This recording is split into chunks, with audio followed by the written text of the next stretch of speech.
Ингээд ээлжид нэгэн ээдрээтэй амьдралын тухай түүхийг ярихад бэлэн болж байна. За өнөөдрийн ярих сэдвийн гол баатар бол итгэл гэдэг 12 настай нэгэн хүүгийн тухай түүх байгаа. За итгэл бол өөрөө доороо нэг дүүтэй, аавтайгаа, ээжтэйгээ дөрүүлээ гэр хороолт амьдардаг байсан.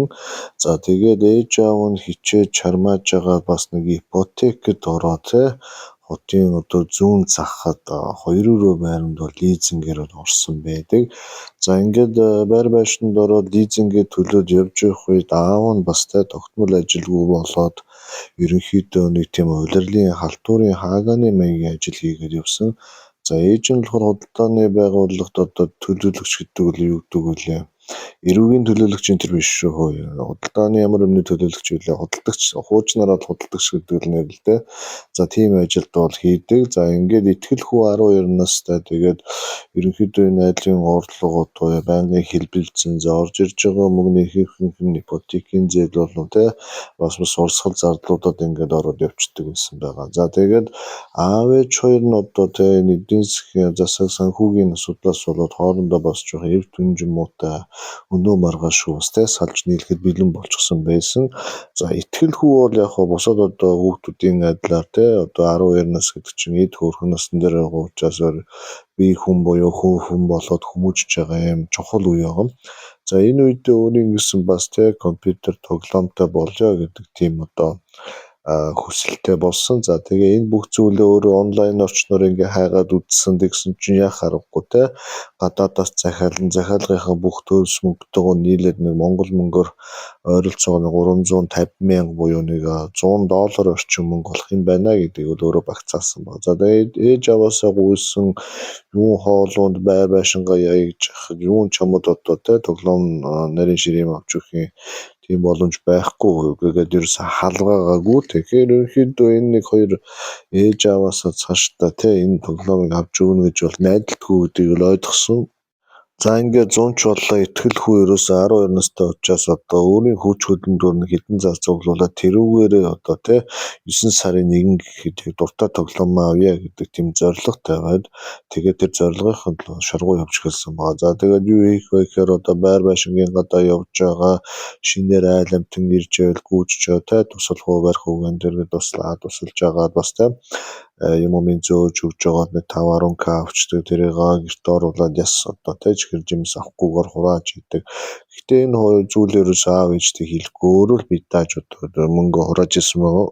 За тэгээ аав ээж юм бас талах дараанд яваад ирээрээ гэсэн мөнгнөөс бас нэг 200-300 төгрөг өнтер үлдвэл тэрийг ингэж хурааж хуримтлуулаад зуны нэг 3 сарын турш янз янзын ажил хийсэн байгаа. За хүмүүсийн энэ айлуудын нохоо шувуу байхгүй бас нааш чааш салхилуулж гаргаж шаад нэг 2-3 мянган төгрөг авах настай хүмүүсийн юм зөөж өгөх хүүхдүүдтэй бас хэрэгтэй хэрэггүй юмнуудаа хямд унаараас арилж ингээд ерөнхийдөө нэг $100 бүтээх гэж энэ хүүхэд өөрийнхөө нөөц боломж бүх юмыг нэлээд сайн шавхаж тэгээд өөртөө асар том санхүүгийн боловсрол санхүү эдийн засгийн сургууль гэдэг мөнцийн сургуулиас бас олж авахааргүй хэмжээний практик болон академик мэдлэгийг бол итгэл хүү бол авч байгаа. За ингээд энэ хүүхэд чинь 9 сарын 1 гэхэд $100 буюу монгол мөнгөөр 300 мянган төгрөг бол цуглуулж чадсан. За тэгээ энийг аав ээжтэйгээ яриад би энэ тоглоомыг авъя гэхэд нөгөө хэд нь бол үгүй тийм байхгүй мөнгө төгрөг байхгүй юу яриад байгаа 9 сарын 1 болох гэж байна. Хичээл сургууль соёл ингээд юун чамтай мантай гэдгсэн. Тэнгүүргүй надад $100 байгаа. Тэгээд та бүхэн ингээд юу яагаад өгч би ингээд бэлнээр мөнгө өгчий. Тэгээд та хоёр өөрсдийнхөө энэ олон улсын гүйлгээ хийх хэрэгтэй мастер ч юм уу виза эсвэл алипay картаар ингээд над захиалаад өгөөч гэсэн. Тэнгүүд аав ээж хоёр хүүгээрээ бас нэг бахархсан харцаар чи ямар заваараа 300 мянган төгрөг хаанаас яаж олчдөг вэ? Улгаа зэрэг хийчихгүй юу? Үгүй би ингээд ажил төрлийгээд бас өөрийнхөө чадлаар 3 сарын турш иймэрхүү мөнгө цуглууллаа гэдгийг хэлсэн.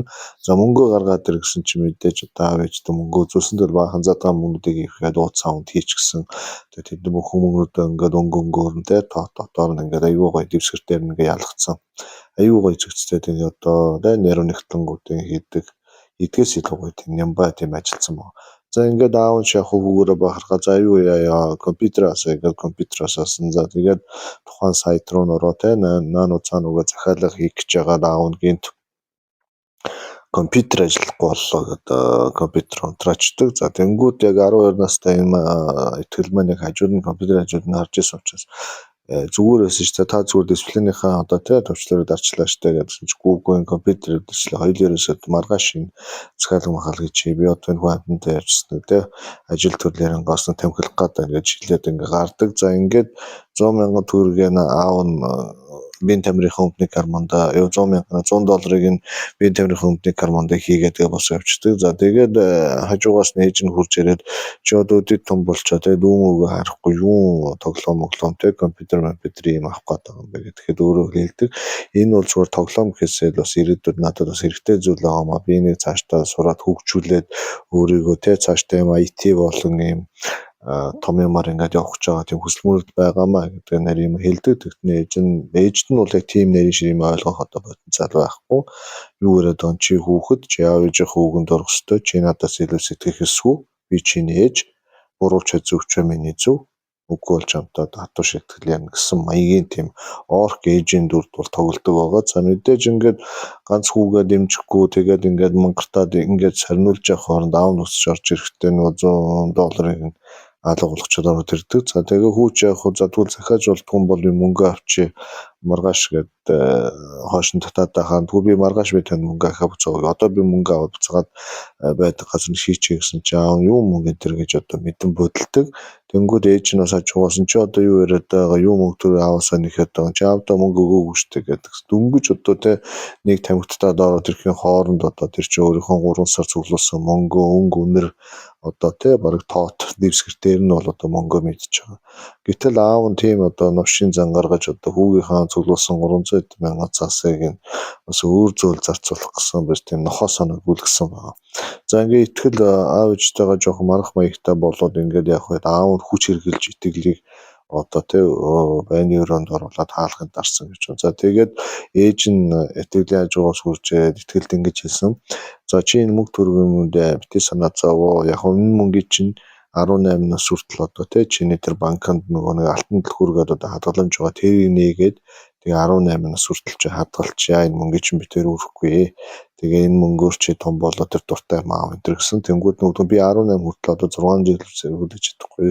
Өнөө маргаа шүү би энэ юм ингээд захиалаад хоёрт одоо итгээд ингээд $100,000 ингээ өглөө тэгээ тоо ямар сонин хүмүүс гэдэг гэсэн чи ээж нь одоо хүч хэрглэж бас итгэлийг байрлах гэж те би нэг ээж би аав гэсэн маягаар бас энэ намайг яавал гэж те гэсэн маягаар тэгэж нэлээд доромжилж хүч хэрглэсэн.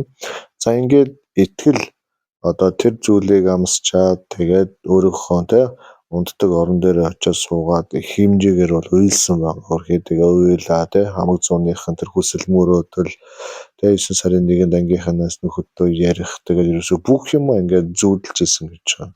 Тэрийг авч гин шуудангаар ирж гин тэрийг нээж гин те одоо эхлүүлж гин энэ төргээд бүх юм ингээд амар гоё зөөдлөд ерөөхдөө яг тэрүүгээрээ л хөтлөгдөж яг өөрийнхөө мотивац хүч бүх юм ингээд явж исэн хүүхдийн ирээдүг итгэл хүсэл мөрөөдлийг тэр чигээр нь эцэг их хоёр нь одоо ингэж ахтар унгааж байгаа юм ухаа тохиолдол болж байгаа. За ингээд итгэл уйлж жагаад нулимсаа арчаад босч ирсэн. За босч ирэхдээ нэг л зүйлийг ойлгосон. Ерөөсөө алдсан энэ $100 ерөөсөө харамсахгүй байна гэж хэлсэн гинт. Тэнгүүд дүүн гайхаад ягаад та харамсахгүй гэсэн чинь би $100 алдснаас илүү хамаагүй том сургамжийг олж авлаа. Тэр нь юу юм бэ гэсэн чинь хизээч аав ээжтэй хитрхи их ингэж итгэж бас болохгүй юм байна. Миний аав ээж бол миний хамгийн туйлын үнэн, хамгийн зөв, хамгийн ухаантай, хамгийн ачлалтай хүмүүс гэж ойлгоно гэдэг эсвэл тэгж төсөөлөх бол буруу юм байна гэдгийг итгэл өөрийнхөө бие сэтгэл, эдийн засаг, ирээдүй хамаг зүйлээр одоо золиосож яг тиймэрхүү зүйл болсон байна. Тэгэхээр энэ түүх маань өнөөдөр бидэнд юу хэлээд байна гэхээр одоо би чиний аав, би чиний ээж, чи намайг одоо тэжээх ёстой, чи надад бүхнээ зорцуулах ёстой, ингэх ёстой гэсэн нэг тиймэрхүү ялархсан тиймэрхүү одоо зүйлүүдээр үр хүүхдээ битээ дарамтлаач, битээ зовоогооч Үнэхээр энэ дэмжээд нэг $100 гаргаад 300,000 төгрөгөөр тэрийг сэтгэлээрээ захиалаад өгч чаддгүй юм болвол карма хоосон ч гэсэн тэр хүүхдийн цуглуулсан мөнгийг өөрт нь үлдээгээд өөрөө захин зарцуулах эрхийг нээгээд үлдээгээ хичээл гэдэг бас тийм мессежийг бас өгж байна. Тэгэхээр ерөнхийдөө одоо яг энэ итгэл гэдэг хүүхд бол яг хөө тий орчин үед одоо ингээд яаж иж байгаа төрхийн нэг 12 настай хүүхдэд $100 гэдэг чинь бол бас нэлээд зовж иж бас олсон байгаа. Яг бүр дээр үеийн хүүхдүүд бол хөрхий бас хэцүү байсан. Тэдгээр хүүхдүүд чинь бол ямар өөртөө машин дээр тетр центр авах биш шууд л одоо гэр орноо тийжээх гэл те ээж аав нь олон хүүхэдтэй тэгэл чи дүүгээ харах хэвээр чи дүүгээ тийжээх хэвээр бүгд хичээж ин гэл тэгэл олон айлын хүүхдүүд чи хөрхий гараал те ундаа зараал өндөг зараал сонин мэдээ зараал ер нь Монголын ихэнх одоо гайгүй явж байгаа хүмүүсийн одоо те дийлэнх нь бол нэг хар багада ирээд дунд нэг иймэрхүү ажил амьдралыг туулсан мөнгө төгрөг тооцоотой те тийм хүмүүс байдаг. Тэгээ тийм хүмүүсийг чинь одоо харж байгаа залхуу зайдан одоо тэ хүний имийг одоо барьцэдэлж идэж уух гэсэн тэ удлаа оркууд бол тэгдэг. Энэ юмтай болоод өөрөлдсөн. Энэ аах ямар юм байла тэ юун дээр дэнжимийн харцах дээр тэгэл явж исэн пүмбүр дээр ингээл хөвтчихсэн. Энэ нэг юм ядууд юм байсан тэ ингээл ингэж янз янзаар одоо бас доромжилсан. Өөрт нь мөнгө төрөхгүй болохоор тэгэж ядуу хэцүү байсан цагаар нь олзолж эмзэг сэтгэв рүү нь одоо зүг хатгаж тоглодог ийм оркууд бол их байдаг. Тэгээ миний харж байгаагаар бол өнөөдөр амжилттай явж байгаа ихэнх одоо Монгол эмэгтэй эрэгтэй залуучууд маань яг нэг юм хэцүү үед яг ингээм өнчгөрөөрөө яваад хөдөлмөрөөрөө практикаас одоо эдийн засгийн болгон мөнгө төрөг цуглуулах бас дээрээс нь ёс зүй хүн чанар энэ бүх зүйлийг одоо хэцүү амьдрал дундаас олж гарч ирсэн. Баян айлын хүүхдүүд бол байсан. Баян айлын хүүхдүүд бол одоо тэд нар чинь бүх юм бэлэн байгаа учраас зүгээр юм дипломч гэдэг юм уу, их сургуулийн диплом, илүү дутуу юмнуудыг зүгээр л авчихсан. Гэхдээ хамгийн гол зүйл нь ёс зүй, этик, зовлон жаргал те нэг төрөний үнцэн гэдэг юмнуудыг мэдэхгүйгээр алгасцсан. Алгасаад авчихсан учраас эднэр өнөөдөр те одоо маш хүнд хүндгийн тэрэгт холбогдох одоо тэ том авилгалын хэрэг хүчин танхаа хүн амгил ингээл амар юм хийгээ явждаг. Гэтэл одоо өндөг зараад 100-ийн ундаа тэ 50-аар аваад 80 гөхөөр холж исэн хүүхдүүд бол шал өөр төвшөнд бас явж исэн тэ энэ хүүхдүүд одоо өнөөдөр манай Монголын бас хөгжлийг эсвэл олон компанийг бас байгуулж үдий зэрэгтэй явж байгаа гэдгийг бол одоо та бүхэн дуунихтэй бол хэлэх бах. За ингээ өнөөдрийн оруулсан гоё түүхмэн та бүхэн таалагдсан гэж найдаж байна. Тэг ямар ч байсан үр хүүхдээ дэм болж чадахгүй бол бас тэ нэрмээс болж би чиний аав чи надад өгсөй чи ингэстэй гэсэн тэр нэг муухай барьцаангаа саячах хэрэгтэй. Тэгээд хамгийн гоё зүйл бол тэгээд ерөнхийдөө ёс зүйн юм да. Тэгээд хамгийн том хүмүүжил бол одоо тэр чигээр ёс зүйн юм байна гэдгийг одоо та бүхэн одоо ингээ харж байна. За ингээ гоё түүхүүд цуг маань та бүхэн таалагдсан бол те дардаг бардаг бүх юмаа дараа цаг кофений мөнгө те миний хаан банкны данс руу шилжүүлж болно. За тэгээд гоё түүхтэйгээ бас орж гараад ойрхон байж байвал би та бүхэнд бас хэрэгтэй те мэдээллүүдийг ингээ цаг алдалгүй оруулаад явж байна. За ингээ өнөөдрөө та бүхэн сайхан өнгөрүүлээрэ. Тэгээд хүүхдүүдийн тэр ингээд бас тэг хөдөлмөрлж байвал те бас 1,000 төгрөг ч юм уу 5,000 төгрөг ч юм уу илүү өгөөд бас хөдөлмөрийг нь урамшуулад ингээ явж байгаарай. Тэгээ энэ хүүхдүүд ирээдүйд бас Монгол улсыг авч явна гэдгийг та бүхэн бас ойлгоорой.